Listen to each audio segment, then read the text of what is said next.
Africa, where it all began.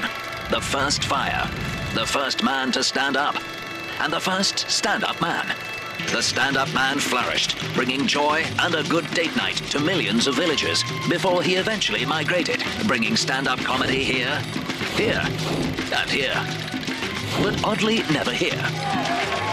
As comedy flourished abroad, the African stand-up man disappeared.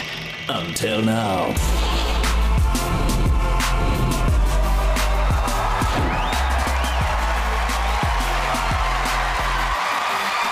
Ladies and gentlemen, please welcome Trevor Noah.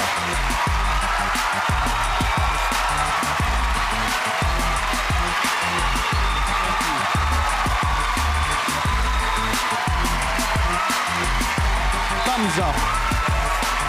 Thank you. Thank you. Thank you. Thank you. Good evening. How you guys doing? I guess that means good. That's what the sound means, right? Woo! There's no sound for sad. Does anyone make that sound? How are you feeling? Oh, no, it's really just that. Thank you very much for having me. Thanks for coming out. You guys are looking great and relaxed. Nice weather, isn't it? Yes, very chilled out. I just got back from Atlanta. It was 107 degrees Fahrenheit. Yeah, hot as well. The worst thing is everyone comes up to me and they go, well, you must be used to this being from Africa. And no, I'm not. I'm from Africa, but that shit is hot. That was just, no. I was scared to go jogging because I thought if I ran out in the street and fainted, wouldn't the local news love that? I'd be running and I'd fall down in the heat. They would have their vans reporting live. They'd be standing there going, so hot in Atlanta, even Africans are fainting. So I'm enjoying this. Really happy to be here, you know. This is going to be good for us, I hope. I say I hope because I never know with stand-up comedy. It's just, you know, it's an awkward experience, I find. I'm always nervous. I find comedy is very similar to sex for me.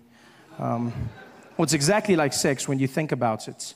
With me, the comedian, playing the role of the man, and you, the audience, the role of the woman. Because it's my job to satisfy you. And you just have to sit there.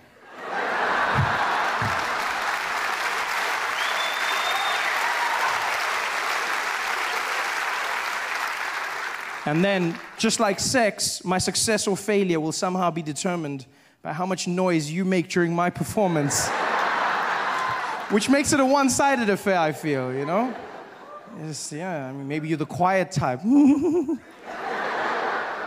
I hope we have magic tonight. I hope we create something wonderful. I mean, for many of us, it's our first time together, and that means it might be awkward. I understand this. And if that's the case, I want you to know that I'll look into your eyes, I'll see that I'm freaking you out, and I'll stop. I'll stop, and I'll flip you back over, and we'll go back to the simple stuff. Okay?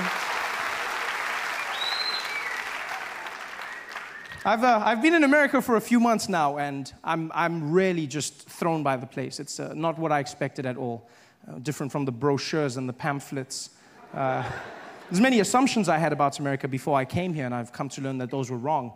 For one, I just assumed people spoke English here. It's far from it. It's not, you know what, it's not so much the language, so much as the pronunciation of words that throws me off. It's just what Americans have done with the language. You guys have just... Wow, you've done something. You've put 22s on the English language. It's got rims that says, pimp my language. That's what you've gone with, you know? I don't understand. I was chatting to this woman downtown the other day. She came up to me and she wanted me to see something. I don't know what, though. She was like, oh my God, look over there. I said, look over what? She's like, over there. Look at that her. And I said, her? She's like, no, her. There's two of them? I understand nothing, even the small words, just the pronunciation, you know, small things that get you by. For instance, I pronounce the opposites of uncle as aunt. I say my aunt. Out here, you say my aunt, which to me is an insect, which made me look like an ass when my friend told me his aunt died. And I was like, so what? There's tons of those out there. What a great way to end a friendship. I couldn't get help the other day when searching for a battery for my remote control, because that's what I say, battery, a small form of power. Yes, in America, you say battery, which to me is a different form of power. Sponsored by Chris Brown. Very...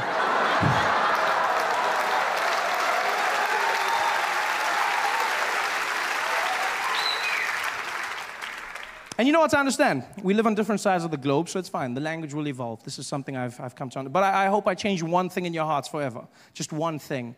And that is that animal in the wild that looks like a horse. It has black and white stripes. Yeah, do me a favor. From now on, please, it's not zebra, okay? It's zebra. Yeah? Just like it's not Debra, it's Deborah. Same structure of word. Plus, you cannot name them because you do not have them. Zebra. This is madness. Everything out here is different. Do you know how hard it is to learn when you come out here? You have to change everything. There's the measurement system, which is just, I mean, America, you guys have your own thing, the imperial system, you know? On my side of the world, we use the metric system, and by my side, I mean the rest of the world, you know? We have the metric system, which is, amongst other things, very efficient. It's a very simple process. You know, everything goes into each other. And out here you have imperial, which is fine. I mean, I won't judge you. If you want to be imaginary, that's up to you. But I just feel like there's some consistency that's needed. Small things. Like, for instance, when we abbreviate our small measurement, milligrams, we use mg, milligrams. Mg, milligrams. Yeah? Yeah? And you guys have ounces, which you then abbreviate OZ. There's no Z in the word, ounces. I don't know. That's pale in comparison to what you've done with pounds. That, for me, please explain to me how the abbreviation for pounds became LBS. Pounds. I look like the idiot walking into the store going, could I please have the 2 labs bag of sugar? Guy was like, you mean pounds? I said, I don't see the P. No, I don't. He said, well, it means pounds. It's not LBS. A lot of bullshit. That's what it stands for. This is horrible.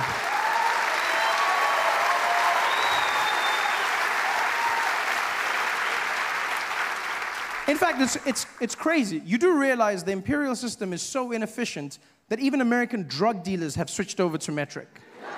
Even drug dealers got to the point where they said, we need some order, we're going with metric.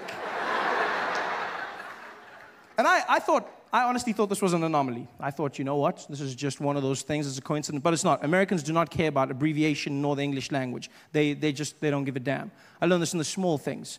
Like for instance, when I was in Tennessee, I stumbled on an organization known as the Ku Klux Klan.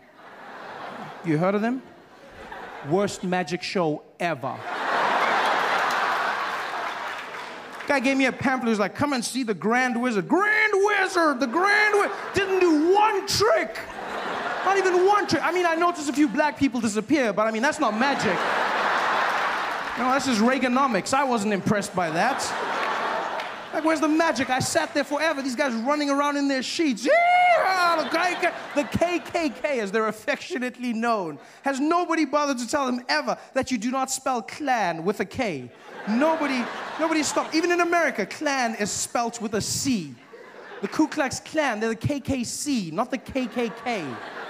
You realize that? Ku Klux Klan. C. In fact, the name is wrong, the whole thing, the Ku Klux parts of it. That's just horrible, because they got that, as you know, from ancient Greece. It was Ku Klux Alphion, meaning a circle of brothers. And that's how they got their name. They call themselves a Greek circle of brothers, which is wrong for 2 reasons. One, if your sole purpose as an organization is to hate black people, don't you find it strange that you've now named yourself the Circle of Brothers?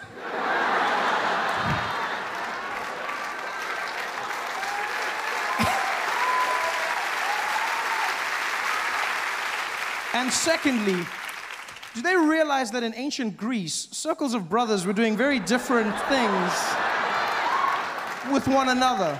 Very loving, very, you know, yeah. If they were really a Greek circle, the sheets would be a bit higher up, you know, just more of a, yeah, maybe one more hole. They're not a... I love it. I have no problem with these things. I will learn them. I'm willing to take this in my stride, because that's not why I came to America, not to analyze the English language. No, I came to America because I always wanted one thing, and that is I always wanted to be black. You laugh, but it's true. That's all I ever wanted. I grew up in South Africa during a time known as apartheid. And for those who don't know, apartheid was a law in South Africa that made it illegal for black and white people to interact with each other, you know? If you did that, then you would get into trouble. So for instance, there's a black young lady here sitting with the white guy. If you did this in South Africa, then they'd arrest you guys. You couldn't, during apartheid, you couldn't, well, they'd arrest the black girl. They just ask you not to do it again. And so this was awkward for me because I grew up in a mixed family, you know? Well, with me being the mixed one in the family. My mother's a black woman, South African, and my father's Swiss, from Switzerland. So he was a white man.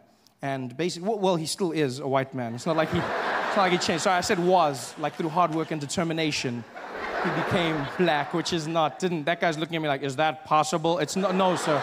You're fine. You're 100% fine. Your position of privilege is just the way it was. Although it would be something, though, if you could work so hard you became black. That would just be, wouldn't it? That would change the workplace forever. You see guys walking into their office talking to the boss. Jim, I think I'm going to take a few days off. I don't know. I feel it coming on. Yeah, I've been putting in some overtime, and I don't know, man. I just, yeah. Look, I mean, the wife's loving it, but I can't take a chance. I just filled out a new loan application, and my credit's looking real good, so I'm going to take a few days off. Yeah. No, you're fine, sir. My father is alive and still very, very white. From Switzerland, my mother, Xhosa woman from South Africa. Yeah, and they got together during this time, which was against the law, but they didn't care, you know? They were mavericks. They were just, you know, they fought the man. My mom was like, woo, I don't care, I want a white man, woo! You know? And my dad was also like, well, you know how the Swiss love chocolate, so he was just... he was in there. And so they got together, and they had me, which was illegal. So I was born a crime, which is something they never thought through, because as a family, we couldn't live normally together, you know? Like in the streets, my father had to walk on the other side of the road. And he could just wave at me from far, like a creepy pedophile. And then my mom could walk with me, but if the police showed up, then she'd have to let go of my hand, drop me, and act like I wasn't hers. Every time, just so we wouldn't get caught. Be like, woo! She'd be like, I don't know. It was horrible. I felt like a bag of weed.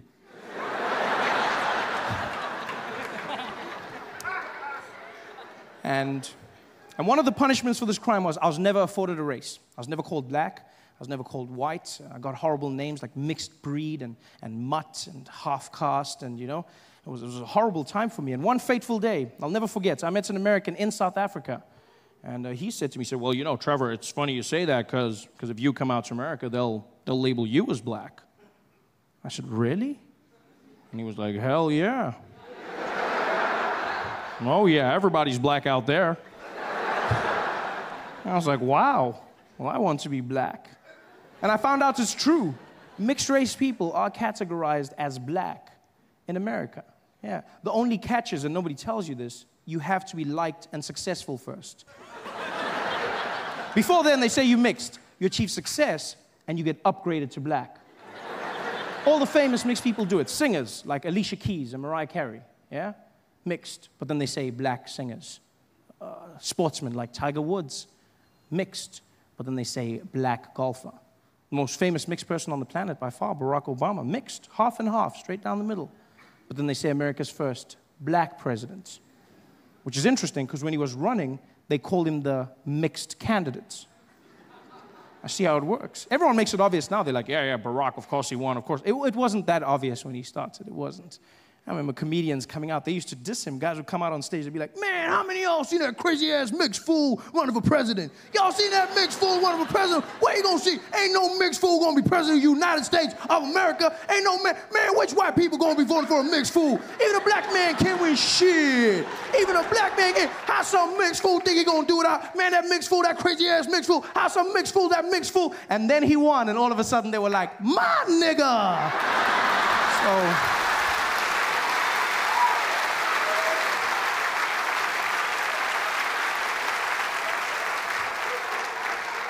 So I see how it works, you know?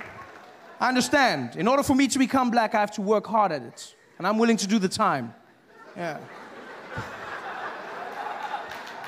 I took the first opportunity I could. Bought myself a plane ticket from South Africa, and I said, I'm going out to America. I'm going there, and I'm going to be black. And I got on that plane. It was an 18-hour flight, 18 hours of non-stop flying. And I sat there in my chair, and I spent every moment practicing being black, just practicing. I was like, I'm not going to mess up this black opportunity. I just sat there, just working through everything. I was watching every black movie and TV show, just going through it. Yeah. You know what I mean? Yeah. King Kong ain't got shit on me. Yeah. What you talking about, Willis? I was grinding it. You laugh, but 18 hours of flying, and I landed in JFK, and I was fluent in my black American. For shizzle my nizzle. I was walking around. I was so black, I was even laughing black. I was like, ha, ha, ha. Yeah. My man. Ha, ha.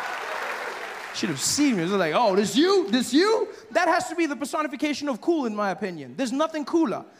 Black Americans are so cool, they can make you feel good about yourself just by asking if you are you. You don't believe me? Get a black American man to come up to you and just be like, hey, yo, this you?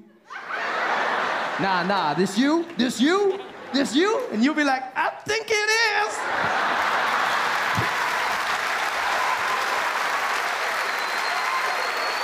It's magic. I was that black. Not just any black, but the coolest black in the world, and that's American black.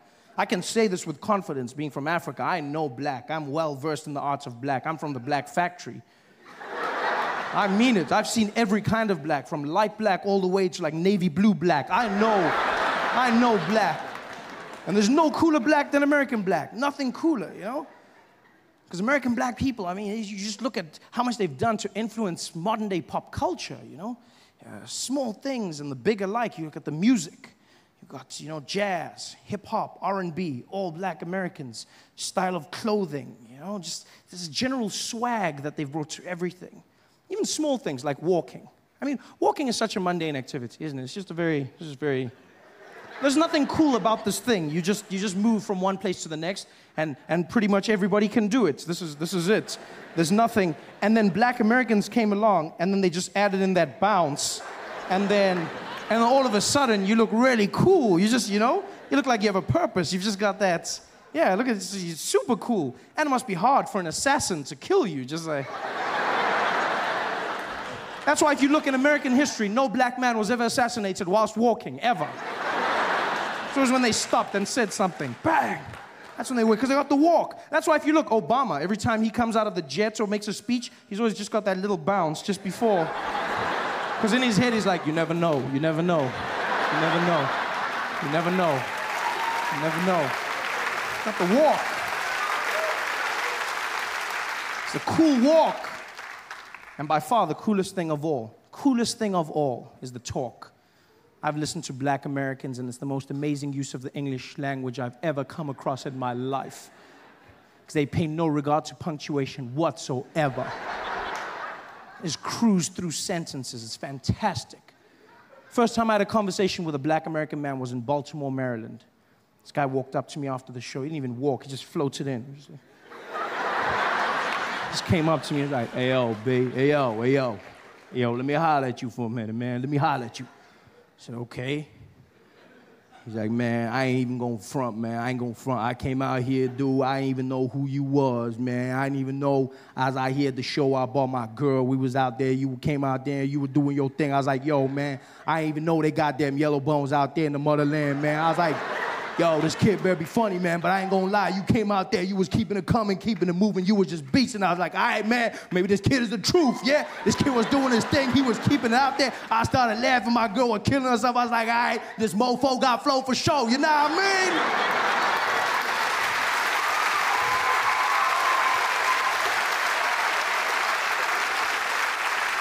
And I was like, no, I don't. But I love it.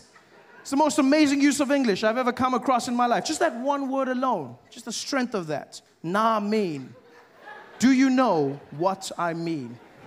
You nah mean? It sums it all up, doesn't it? It's just, neither question nor statement. It's just, like, why have we been wasting our time with syllables for so long? I don't understand. It was a crazy day today, you know what I mean? Yo, that shit was crazy, you know what I mean? It just flows, it's magical. It says it all. I feel like I've wasted years of my life without nah mean. I wish I could go back in time and relive my favorite moments, watch my favorite movies again, seeing them bring to life. This is Sparta! Nah mean! Power. Let's give it something, I want to take that word home with me, home to Africa. I hope and I pray that someday I have a daughter, just so I may name her Namin, No, because it sounds exotic and foreign. It has that thing to it. You'd be like, Trevor, who's that? Oh, this? Oh, it's my baby girl, Namin. It just has it, It's wonderful. Let's go back. I bet even greats like Shakespeare would have loved to use that word. They say he invented more words than anyone, but Namin, I bet he's in his grave going, I wish I had. You can see it on one of those great plays on the stages of Manchester and London. Theatre actors just walking out there with their big collars. Ah, yes, Prometheus, and hither doth he come. I am the son of a humble thespian. Namin. That's the magic. That's what I was, man. I was that black. You should have seen me. Just walking around the airport, shouting random things. Brooklyn!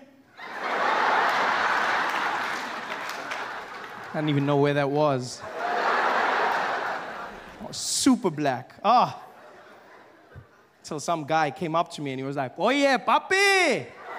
Ya llegamos, Pecado conocemos! I said, what? He's like, yo, man, we made it, man, we made it. And now that we're here, our kind, we got to stick together, man.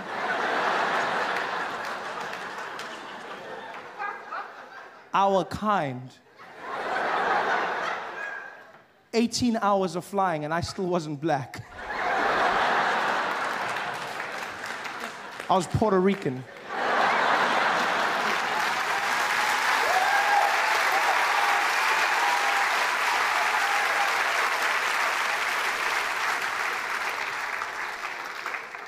My dreams were dashed.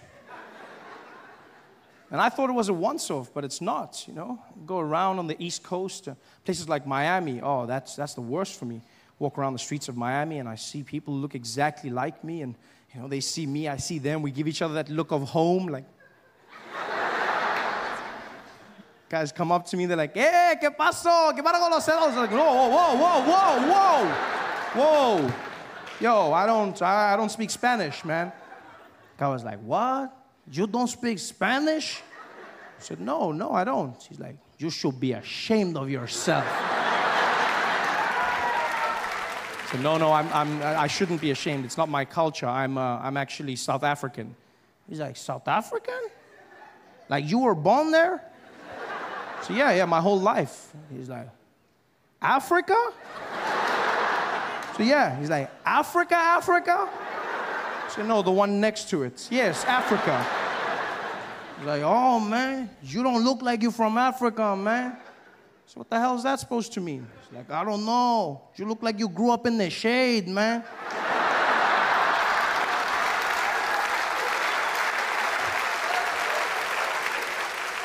asshole. Because that's what people expect, isn't it? Yeah, that's what everyone expects. When they hear Africa, that's all they think. Those are the images they see. Say, this next comedian is from Africa. And people think a guy in leopard skin will come running on the stage. Like,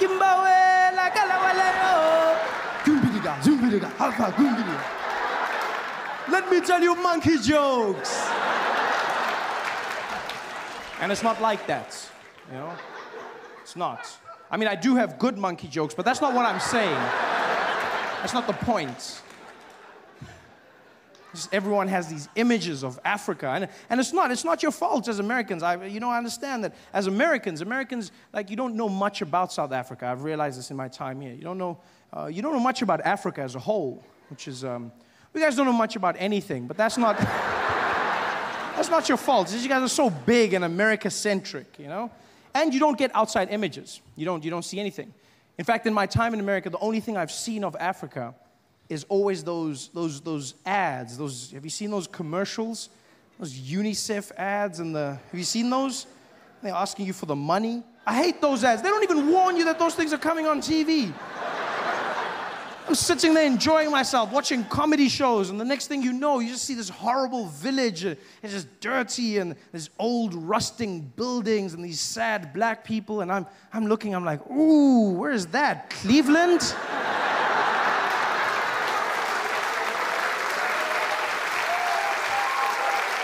And then a thing comes up, and it's like, Africa. I'm like, really? Where? And then they show you the starving people, and it's always the same. They've always got the starving look. They always do the pose. They've always got that, like, why haven't you called look? One by one.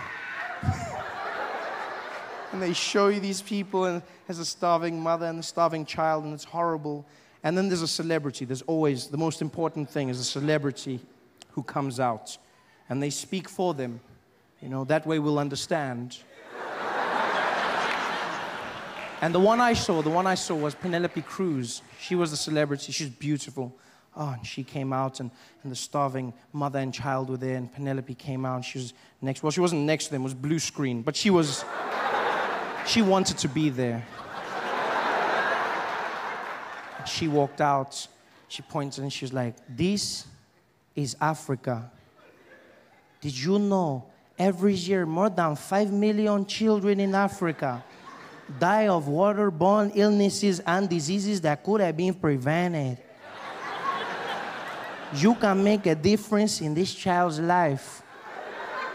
I know you're sitting at home, and like me, you're saying, "Ba Penelope, I'm so far. What can I do to help?" Well, I'm here to tell you, it's easier than you think. And it's a wonderful message, and she's beautiful. I'm really trying to pay attention to this, but for the life of me, I can't concentrate because I'm watching, and out of the corner of my eye, there's this fly that's just buzzing around. It's buzzing, and she's just ignoring it, and the fly is there on the eye. How does a fly sit on your eye? You see with the thing in the mouth, and I can't concentrate while. How do they get the fly there every single time? Can somebody tell me this? In every ad, in every single ad, the fly is there, and it's always in exactly the same place for the entire ad. I can't get a fly to sit still in my kitchen for 4 seconds, and I sneak up really slowly, but they can get the fly to sit there every single time they film. I'm starting to think it's like a trick fly. It's a Hollywood fly, isn't it? One of those trained creatures from Disney. I know what those guys are capable of. I've seen Lassie.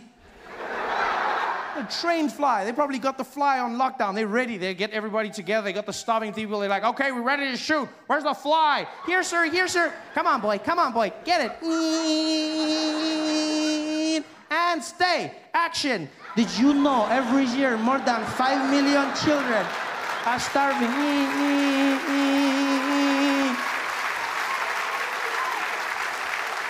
Horrible. I hate those ads. Hate the people who make those ads. 'Cause, I mean, there's people starving everywhere in the world. But, you know, you can give them a bit of dignity. You know, and I hate the people in those ads as well, because they make Africans look bad. Yeah. And I can say that. You go, oh, but don't hate them, they're starving. No, you know what? I don't care. I really don't. Because people starving everywhere. And I grew up in a black family in Africa. And no matter how poor or hungry we were, we could still do this.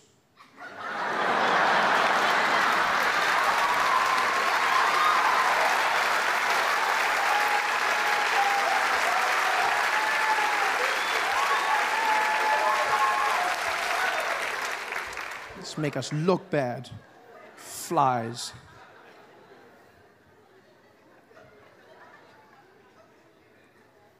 Gangster flies. Look like they're doing shout-outs. Have you seen them? It's having a good time in front of the camera.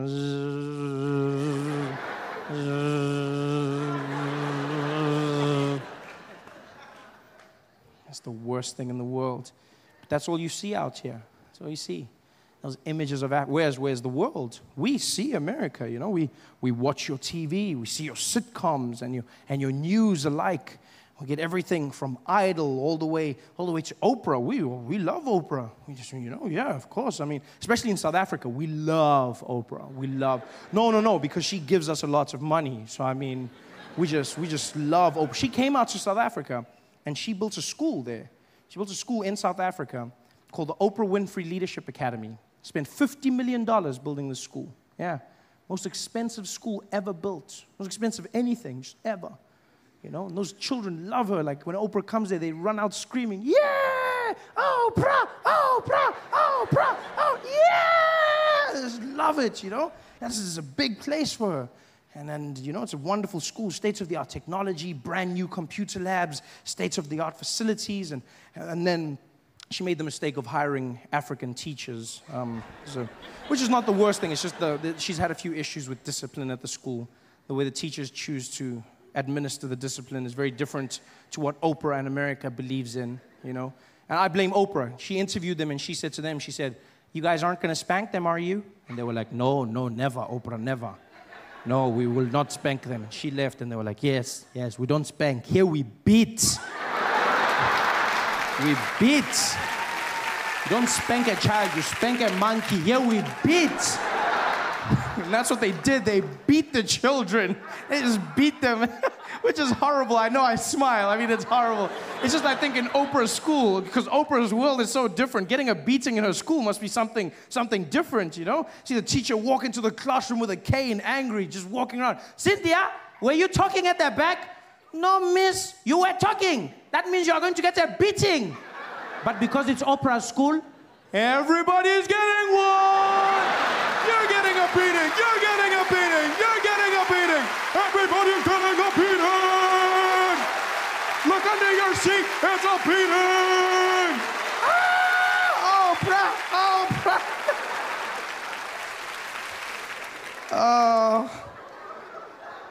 Oh, I'm going to hell for that joke. But that's, you know, we see you guys. We see you guys. A lot of people out here have that impression. I've learned that. Everyone has that idea. I learned that in small things, you know. Like I do shows. I've been doing shows around the country, around the world, right? I've been blessed.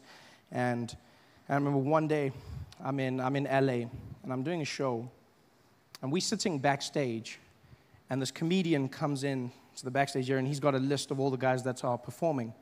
And so he looks around, and he looks at the darkest guy in the corner, just the blackest guy he could find, and he goes, hey, yo, you the dude from Africa? And the guy looks up, and he's like, nah, man, I'm from Detroit. He's like, all right, my bad. Yo, okay, Detroit, yeah, you, okay, cool, LA, okay, cool.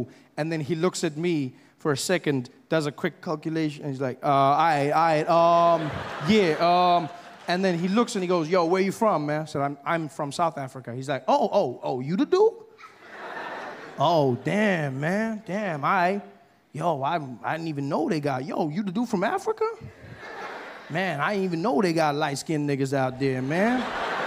Damn, yo, that's the motherland, man.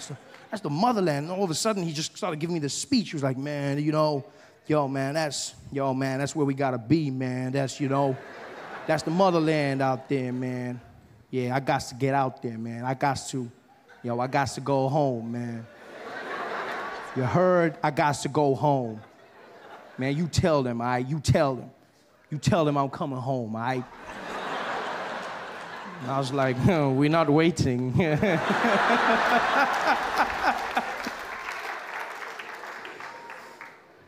I'm fascinated. I think that whole identity has come from the term African American. This is something that's fascinated me.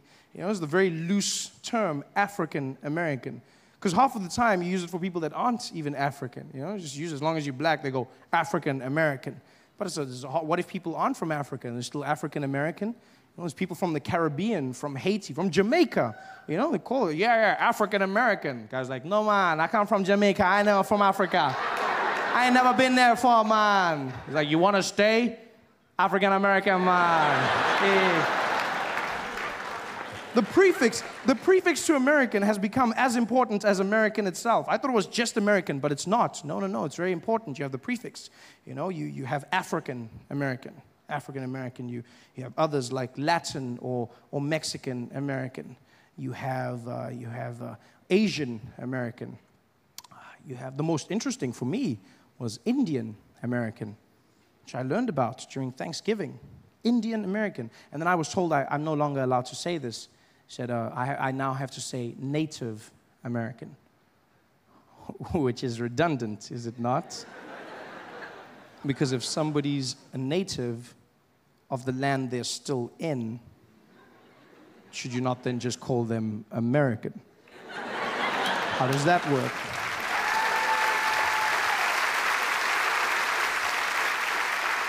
It was the strangest conversation to have, sitting around carving the turkey and just going, I don't understand. I can't say Indian American. He's like, no, Trevor, you look, you don't want to say that. You want to say Native American. It's a better term. I go, oh, well, who called them? Who called them Indian American? Well, we did.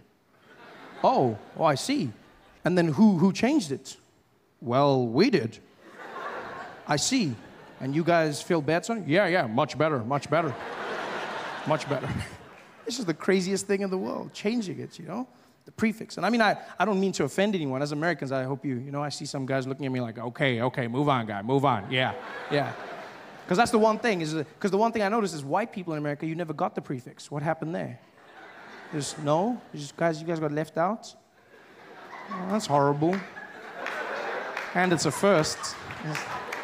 There's nothing? You guys don't get a prefix? No.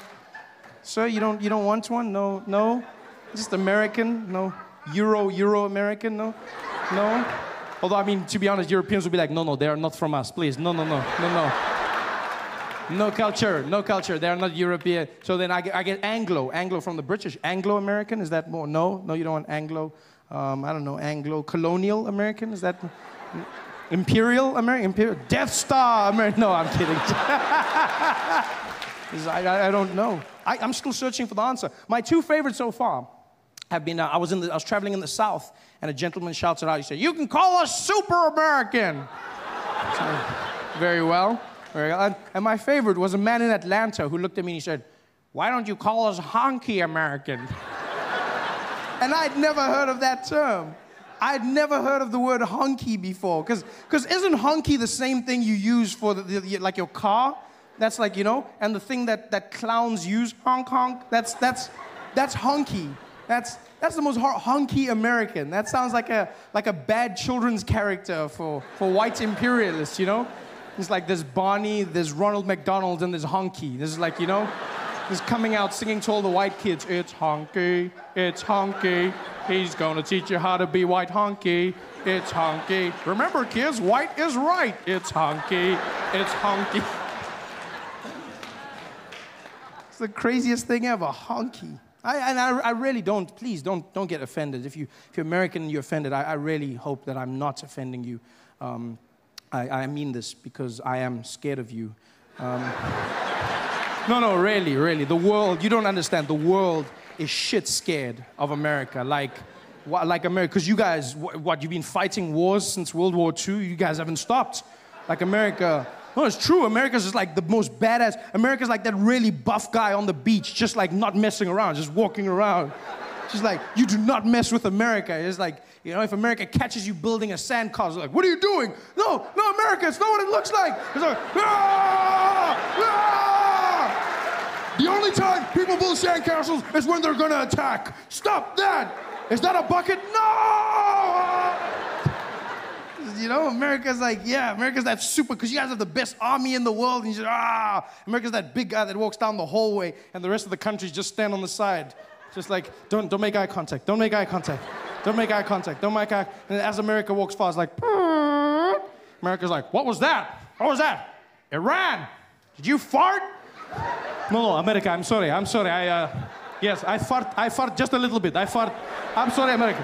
Iran, were you farting at me? No, America, no, I don't fart at you. I just fart just by myself. Just fart on the back, not to the front. To the front, I say sorry. Please, America.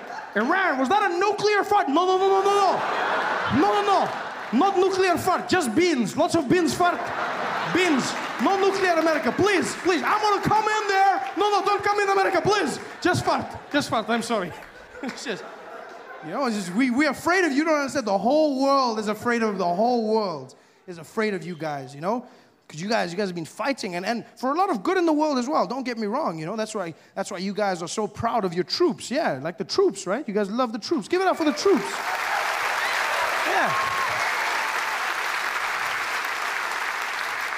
Because I've learned in the biggest democracy, you need your troops. That's why the troops are so high up in America, so respected. The troops. You know, they're not number one, though, in the rankings. I'd say number one is more sports. Sports is the highest thing. No, sports is the biggest thing in America. Like, that's just number one. It would be, troops is up there, though. So I would say the rankings would be sports, the Kardashians, the president, and the troops. That would be, yeah, because you guys love the Kardashians. Like, let's be honest, like, Americans are just, I've never seen anything like it. Guys like, did Kim get home okay? Did she? Yeah? Okay, go. Yeah, check on Obama. Okay, cool. All right. Just, you know, that's the ranking. But sports is just nuts. Wow. You guys love your sports out here. I've never seen more focus put on sports anywhere else in the world. Americans love their sports back to front. You analyze them. You worship them. You watch the game before the game. You watch the game after the game. You talk about what might happen in the game. You talk about what's happening in the game. And then you talk about what happened in the game and what could have and might have but didn't happen in the game. It's just the craziest thing I've seen in my life. It's all about statistics. Have you seen sports in America? Non-stop. Guys just come out there. There's no time for smiles or anything. Just come out. And ladies and gentlemen, welcome to it. It's the 2012 Miami Heat up against the OKC. This is the greatest final we've been waiting for in the NBA Finals. LeBron James leading his team out here, averaging 30 points, double-double every single game, 10 points per game just in assists alone. This man is just something else. 90% from the free throw line. He's just gone in. He's statistically gotten better. His team coming in with more. Chris Bosh coming in with more assists. Really doing well in the last game. Just like, wow. Numbers, stats. You guys know everything, every stat. Well, I mean, he's got 4 out of 5, and I mean, if you look at that statistic alone, it looks like he should be getting forward. He should be, and then it's just crazy. You know everything, and then you switch over to like your business channels and your economy, and you're like, what's happening in the economy this year, Bob? Well, nobody knows. I mean, nobody knows. Yeah. We thought the housing market was coming up, but it wasn't. But hey, I mean, that's the economy. You never know, right? You never know. What about stocks? Well, I guess stocks, they're up and down. I don't really know. They're up and down. They could go anywhere. It's those are stocks. We don't know. But the sports, you know, you need to flip that around. You need to forget the statistics in the economy. Just relax in your sports. Have fun. That's the sports I watch, is relax, like soccer. I'm a huge fan of soccer, you know. Yeah. Oh, there's some fans here. I love soccer. It's chilled. You hear it in the commentators when a game is being played. There's no statistics at all. Game starts off, the whistle blows, and welcome, ladies and gentlemen, to this majestic match. It's Spain playing against Germany. Oh, and what a wonderful day it is. Look at the crowd, really excited. Oh, and the atmosphere is amazing. Wonderful weather. And the guys are just like, oh, yeah, John, you can feel it. The players look great. It's wonderful. What do you think is going to happen today, Martin? Oh, nobody knows. I can't even remember the last time I saw a game this good. Americans will remember. Americans will go back to the finest statistic. The last time a black man scored using his left hand, jumping over a mixed race half Indian was in 1967 when they're like, what? This is madness.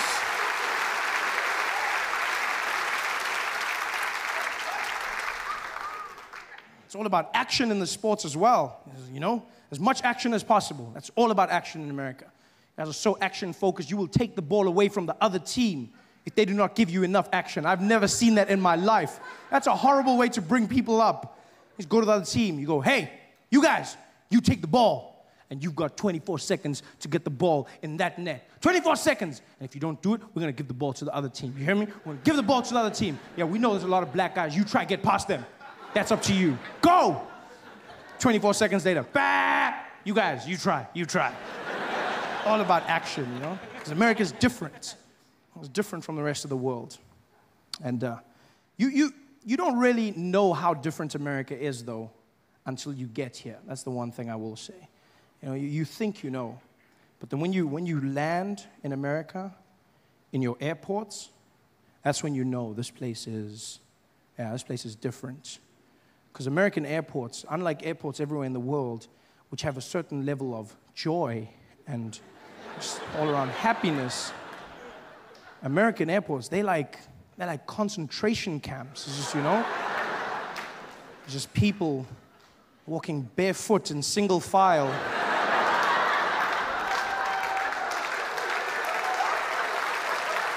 Oh, it's no joke.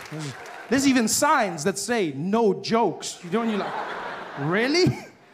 It's just insane. You walk through those airports, and you have to do things in American airports you don't do anywhere else in the world, you know? Like you have to take your shoes off. Your shoes come off, and you don't know this as a foreigner, but they don't care. They're like, you, take your shoes off. I'm like, my what? Your shoes, take them off. Like, why? For safety, sir. I'm like, I'm keeping them on for your safety, my friend.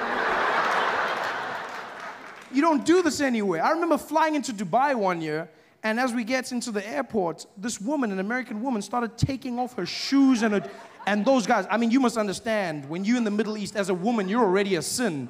And now to be taking your clothes off in public, these guys lost their mind. They were just like, Hillary, what are you doing? What are you doing?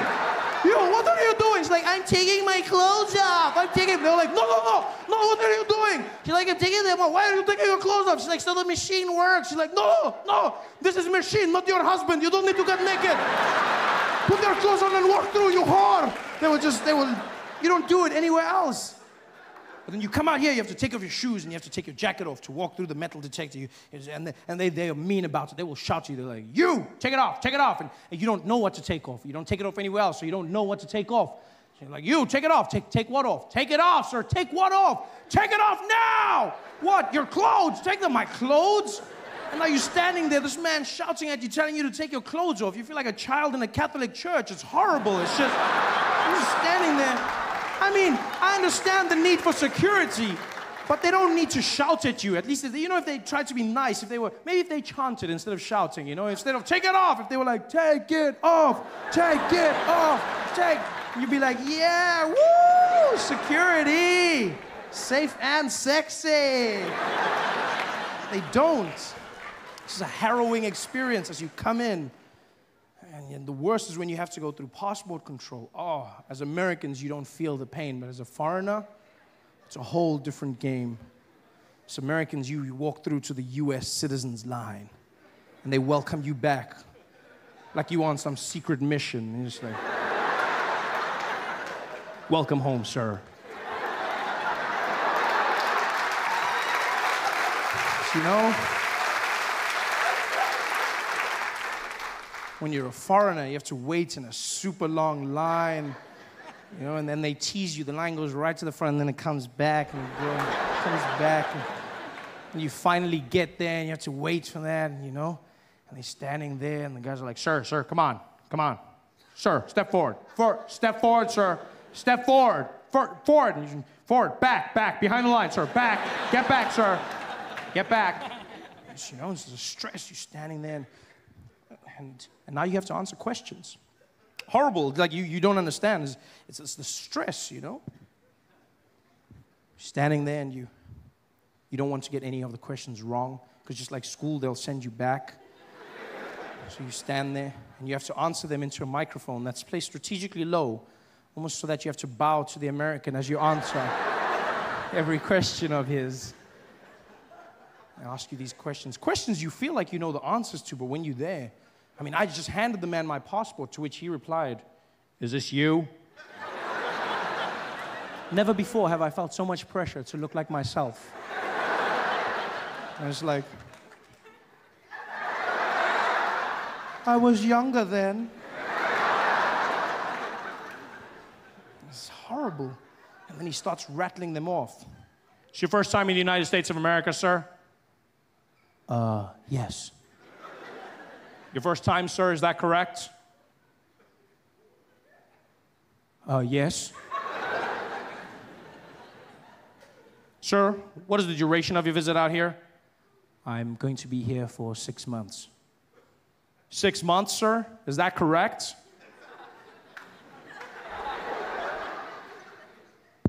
Yes.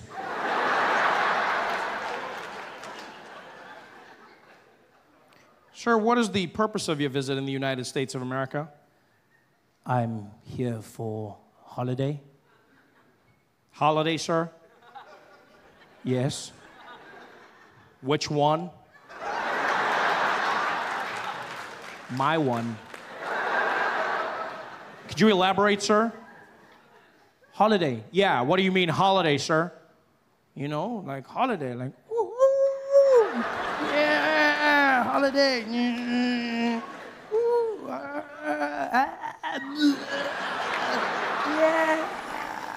Holiday. You mean vacation, sir?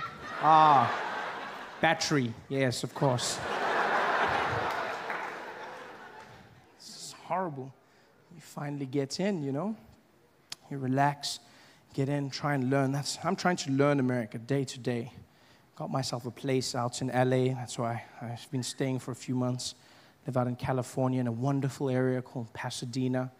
It's wonderful. It's this quaint and neighborhood vibe. There's hummingbirds and butterflies, just, you know. It's really, really nice place, and I enjoy it, you know. The only thing is it's hard to start life in America. That's one of the hardest things I found. You have to get everything together, you know, like open a bank account, which was interesting. It was sitting there in the bank filling out forms, because when I got to a section when filling out the forms that you don't have back in South Africa anymore, and that is you have to fill out your race. You know, there's a box that says tick your race, and there's white, black, Hispanic, Asian, and other. And I was looking at the woman, and she was really helpful. She was like, she's this blonde woman, and she was like, yeah, you can go ahead and fill out everything you need to, and yeah, we'll just go ahead and open that bank account. I said, okay, I don't know what to do here. And she was like, let me have a look. Well, you just go ahead and tick whatever race you want to go with. I said, what do you mean, whatever race? She was like, well, look, it's just for statistical purposes, so like you can choose whatever you want, and then you can do it. And I was like, choose whatever? I was like, I've never been given that option before. And I looked at the boxes, and I mean, there was black. That's the reason I came. The black box was there. I was like, well, that's it. I'll choose it. But then I looked to the left, and there was the white box. And oh, it looked good. It just, I mean, don't get me wrong. It was the same as the other boxes, but there must have been a reason it was first in line. It's just like, you know, that was prime box right there. That was just, I looked at that white box, and I was like, yeah. Yeah, and so I looked at her, and I said, any box? And she was like, yeah, any box. And I played it safe. I said, so I can go with black? She was like, you know what? A lot of them choose black. Yeah.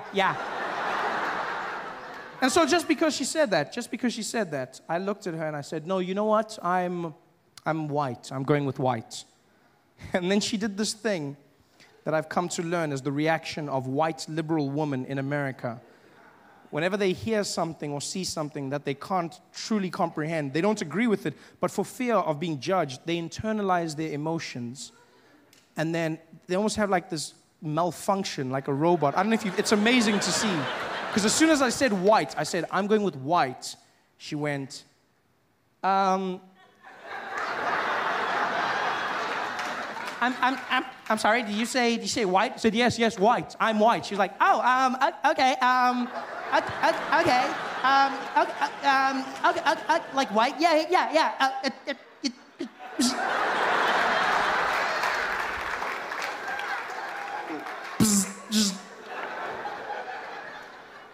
And I've learned. That's the funny thing about being mixed race, you know, is that people are always happy to say you're mixed. And you can say you're black, they'll be fine with that. They'll be fine. But you can never go white, ever. Ever. No, race is a one-way street and black is that way. There's just a cop directing you. No, you, that way. No, that way. It's just like, race is just, black is like a buffet. You can have as much as you want. No one will judge you. Eat all you can. Black, $12.99. You can go wild in black, but you can never, ever go white. Ever. No matter, even if you're half and half, you can never go white. Even Yoda, like the great, he'd be as a Jedi, he'd come up to me and be like, too dark you are. You cannot, it's just crazy to me. You half and half. In fact, everyone that has a piece of anything other than white is reminded of that piece other than the white. You can have anyone, they'll be like, is she white? Well, actually, she's a 1/4 Cherokee. Yeah, she's a Cherokee 1/4. Yeah, and the other 3/4? Oh, yeah, white. But we don't focus on that. We look at the mistake. Yeah. In a few generations, she might be able to work that out, but not right now. She's Cherokee for now. It's interesting, you know, starting my life. And by the way, it turned out it wasn't for statistical purposes. A few months later, they found Bank of America was giving higher rates to Hispanic and black people. Yeah, there were higher interest rates, so it turns out white was right. Yeah. So you keep that color, buddy. Don't get rid of that. You hold on to that. It's crazy. I'm loving it. Living the American life, trying to do it. It's crazy. You know, so I had to learn how to drive out here, which was fun. To get a car, obviously, which I just almost couldn't get. You have to fill out forms, and then they want your credits. And in America, credits is very important. I don't understand the concept. I'm in the car dealership, and there's this Asian gentleman helping me. We're going through the forms, and he says, "So how long have you lived in America for?" I said, I haven't lived here for long. He said, "Oh, this not good for you.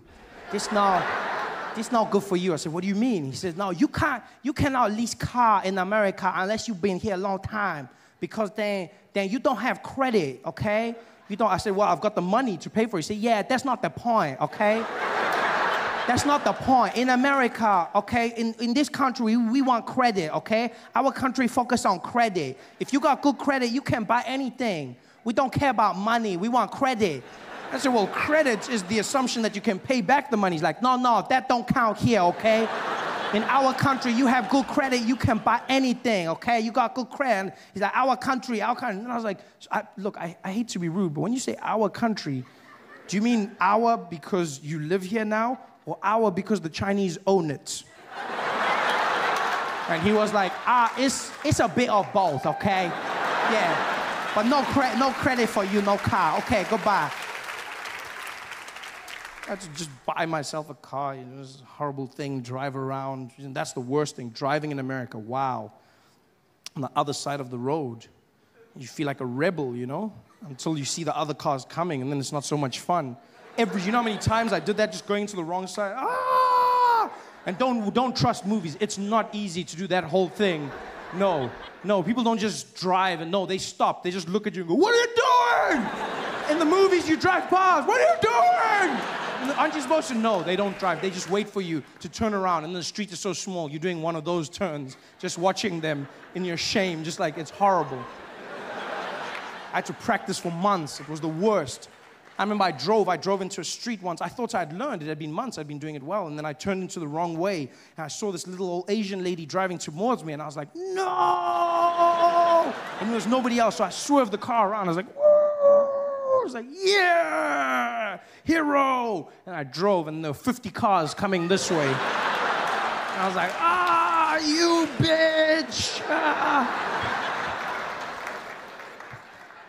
And I told my friend the story. I told him this. I was like, "Oh, this is what happened." And he was like, "Oh, that's so funny, man. That's so funny." And he's like, "Who was driving the car?" I said, "A little old Asian lady." And he's like, "Oh, yeah, you can't say that, man. You can't say that." I said, "What do you mean?" He's like, "Yeah, you can't say she's Asian." I said, "Why not?" He's like, "Yeah, because that's racist." I said, "What, that she's Asian?" He's like, nah, if she's a bad driver and you say she's Asian, that's racist. So let me get this straight. Asians are not allowed to be called bad drivers.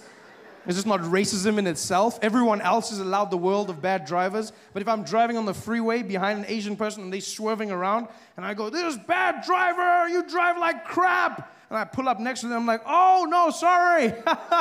You're not a bad driver. You're just Asian. I'm sorry." Racism in itself. It's madness. So now what I had to do was get around using a GPS, you know? Decided to get one of those.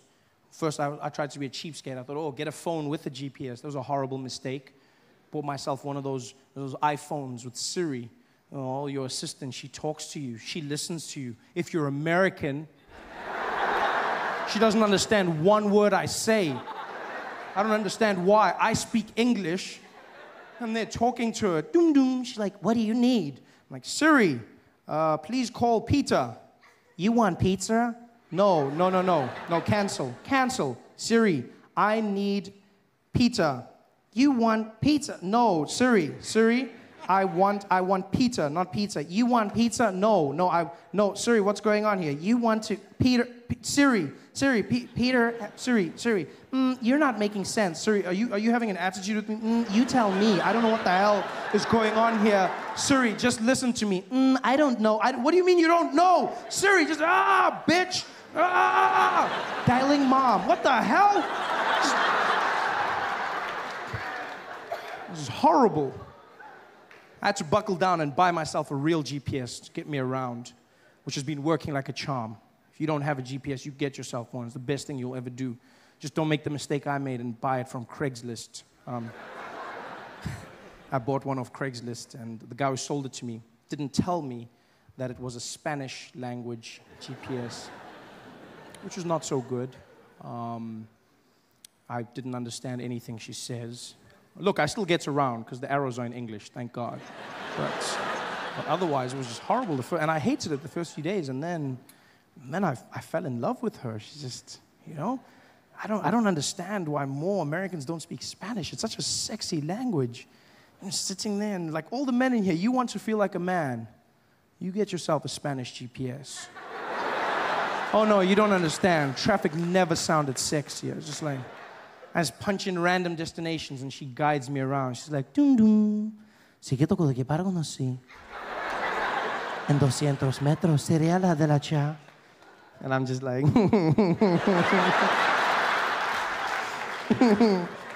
"Oh, shucks, Tom. You say that all the time." This is sexy, you know? She guides me around. It's beautiful. I love that. I'm going to learn Spanish because of that. Spanish has gone up my list. I had a few languages in Spanish. Spanish was like 6th language. I spoke 4 languages in South Africa. And then the 5th language was going to be Japanese. And then Spanish was, but now Spanish has gone up. Japanese I've had to pause because of the earthquake. There's not that many of them traveling now. So it's sad. There's no one now. Just like walk around the streets, just, you know. But Spanish has gone up. Because I was getting good at Japanese, don't get me wrong. I was getting really good. You know, I could say, and it's a great language. It's powerful. Because you speak Japanese from your chest, it makes you feel strong. Hey there. Yeah, very strong. Whereas English you speak from the head and the chest. You know, do you know what I mean? You speak it head and chest. You wouldn't know this. You wouldn't know this if you listen to many coastal girls in America. Like I've been in places like California where women insist on speaking English from their nose, which is not the correct. Yeah, like, "Oh my God, are you guys gonna like do this?" And I was like there with Tiffany, and we were talking, and that's not the right way. You're not using your lungs. I know this because when I choked her, she sounded exactly the same. Jesus. Then she's like, "Oh my God, you're like totally choking me right now, and I can't breathe, and this is so not on. I am so gonna tweet about this. This is like the worst thing ever. Oh, I am so dying. OMG." You know, it's horrible. Whereas Japanese is strong. Japanese, you speak from the chest, you know. A lot of the Americans are learning Chinese, I've seen. You know, Chinese, I see people say, "You gotta learn Chinese. They're taking over. Chinese. Ni hao ma. Shi shi ni. Chinese." It's too late. It's too late to learn Chinese. It's over. No, it's true. It's true. Because it's also one of the hardest languages in the world. I mean, how do you learn Chinese now? Just, they've got over 10,000 characters in the alphabet. You know this? 10,000 characters. We've got 26 in English. And there's still people going, what comes after Q? 26. This is, 10,000 they've got. That's super smart. Although they must have the worst Sesame Street in the world. It must suck being a Muppet in that country. I can just see them on a Monday morning singing to the kids. 5